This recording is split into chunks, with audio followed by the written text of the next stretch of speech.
मैं Ram Singh Yadav, assistant professor B Ed, department of education, Bhupendra Narayan Mandal Vishwavidyalaya Madhepura.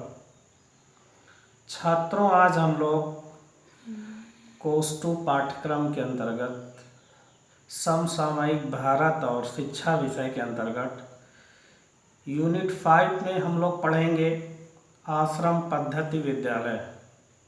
आखिर ये आश्रम पद्धति विद्यालय क्या हैं, इनके बारे में हम चर्चा करेंगे। आश्रम पद्धति विद्यालय मुख्यतः वे विद्यालय होते हैं जो जनजातीय क्षेत्रों में स्थापित किए जाने वाले वैसे विद्यालय जिनका मुख्य उद्देश्य अनुसूचित जाति, जनजाति तथा वंचित वर्ग के बच्चों को आवासीय विद्यालय उपलब्ध करा करके उनकी साक्षरता को दर को बढ़ाना है। इस उद्देश्यों के तहत आश्रम पद्धति विद्यालयों की स्थापना होती है और इसमें मूल रूप से इस योजना का प्रारंभ 1990-91 से प्रारंभ होता है। इस प्रकार इन विद्यालयों को गरीब और वंचित वर्ग के प्रतिभाशाली छात्रों को उच्च कोटि की शिक्षा निःशुल्क उपलब्ध कराने के लिए समाज कल्याण विभाग द्वारा नवोदय विद्यालय की तर्ज पर संचालित किया गया। इन्हें सीबीएसई बोर्ड द्वारा मान्यता प्राप्त की गई है। इसमें जो पढ़ने वाले बच्चे होंगे वो शुरू में प्रारंभ में ये तो क्लास 1 से लेकर के 12वीं तक के बच्चों की शिक्षा के लिए यह विद्यालय खोला गया, किंतु बाद में कक्षा 1 से 5 तक के विद्यालयों को समाप्त करने की बात की गई। यानी यह बताया गया इसमें नवोदय विद्यालय की तर्ज पर कक्षा 6 से 12वीं तक के बच्चों को शिक्षा दी जाएगी और इसके अंतर्गत प्रत्येक क्लास में 2 सेक्शन होंगे और हर सेक्शन में 35-35 बच्चे होंगे।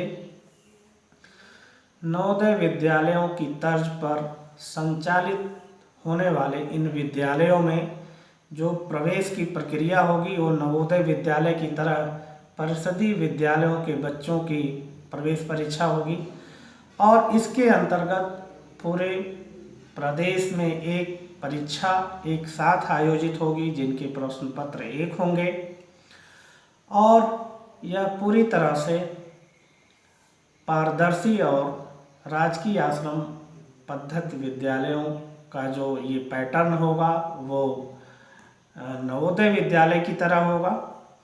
और चूँकि राजकीय आश्रम पद्धति विद्यालय स्पेशल कंपोनेंट प्लान के तहत संचालित हैं, अतः इन विद्यालयों में 70% सीटों पर अनुसूचित जाति, जनजाति और 15% सीटों पर पिछड़ी जातियां और 15% सीटों पर सामान्य वर्ग के बच्चों को प्रवेश दिया जाएगा।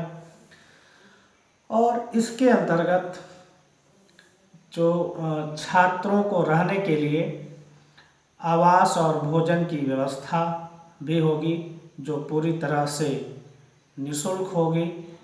यानी कि ये जो आश्रम राजकीय आश्रम पद्धति विद्यालय हैं वह पिछड़े अनुसूचित जाति, जनजाति के बच्चों के अंतर्गत ऐसे बच्चों के लिए होगी जो अनुसूचित जाति, अनुसूचित जनजाति वर्ग से आते हैं या वंचित वर्ग से आते हैं। ऐसे प्रतिभाशाली बच्चों के विकास के लिए उनके लिए ऐसी व्यवस्था की जाएगी ताकि उनका अधिकतम विकास हो सके और समाज के अन्य जो बालक हैं, जो अग्रणी बालक हैं, उनके बराबर आ सकें। इस तरह से हमारी आश्रम पद्धति विद्यालय की जो व्यवस्था होगी। अब हम आगे बात करते हैं आश्रम पद्धति विद्यालयों की जो खास बात है, जो मुख्य विशेषताएं हैं, उस पर चर्चा करेंगे। आश्रम पद्धति विद्यालय की प्रमुख विशेषता यह है कि यह पहली चीज यह केंद्र द्वारा प्रायोजित योजना है जो राज्यों व संघ शासित राज्य क्षेत्रों की आदिवासी उपयोजना में संचालित की जा रही है। दूसरी चीज यह योजना प्रारंभिक, मध्यम यानी कि जूनियर हाई स्कूल, माध्यमिक, उच्च माध्यमिक स्तर की शिक्षा शामिल करती है। तीसरी बात है, इस संशोधित योजना के अंतर्गत राज्य सरकार को टीएसपी क्षेत्रों में लड़कियों के लिए आश्रम पद्धति की स्थापना हेतु 100% कोष उपलब्ध कराया जाता है। इसके अलावा अगली प्रमुख बात ये होगी कि अन्य लड़कों के आश्रम विद्यालय हेतु जो कोष का तरीका होगा वो 50-50% होगा, जबकि संघ शासित क्षेत्रों की लड़कियों व लड़कों के लिए आश्रम विद्यालय के निर्माण हेतु पूरे कोष सहायता प्रदान की जाती है।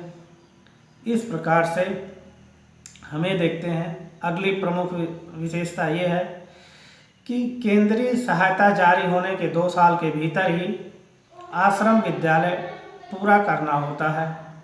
इस प्रकार से हम देखते हैं कि हमारे यहाँ जो आश्रम राजकीय आश्रम पद्धति विद्यालय हैं वह जो है कि जो नवोदय विद्यालय के पैटर्न पर और एक पूरे देश में जो कि केंद्र स्तर का यह विद्यालय होता है, इसलिए और यह सीबीएसई द्वारा मान्यता प्राप्त होता है और यह मुख्य रूप से अनुसूचित जाति, अनुसूचित जनजाति या पिछड़े वर्ग ऐसे वंचित वर्गों के प्रतिभाशाली बच्चों के विकास के लिए इस तरह के विद्यालयों की स्थापना की गई है।